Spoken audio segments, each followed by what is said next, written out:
Bakit ba April ang napili mong alias? Kasi alam mo, real name ko is May. Mhm. Eh ngayon, nung pumasok ako dito, meron na silang May. Kaya ngayon, ininigan nila akong April. Yun. Bagay naman sa'yo eh.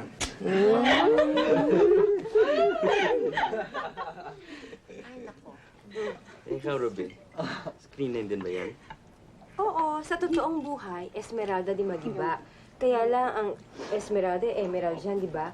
Eh, masyadong warm ang personality ko. Mas bagay sa akin ang Ruby, di ba? Ikaw naman, truth or consequence? Karen talaga ang pangalan ko. Oh, Karen. Karen? O sige. Ang unang binigay nila sa akin palayaw dito, Shivas. Nakakaasiwa. Ito yung may tumatawag sa akin, Shivas, Shivas. Ang feeling ko, mo-order ng drinks. Dahil nagsasabi ng totoo si Karen, pare. Let's cheers to that! Yeah, cheers, yeah, cheers, yeah. cheers. Cheers. Teka, ha?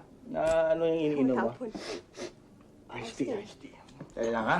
Lagyan natin ng whiskey para mas lalo ka Hindi pwede. Pag nahuli kami, may multa.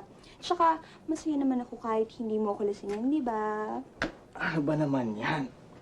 Unang-una, bawal manigarilyo.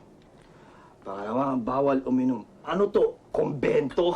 Ay, nako. Si Karen talagang hindi umiinom yan. Ngayon, kung ako ang yayayain mo sa mabuting usapan, pagkatapos ko dito, labas tayo.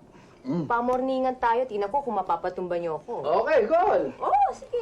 Basta ang usapan, pare ko.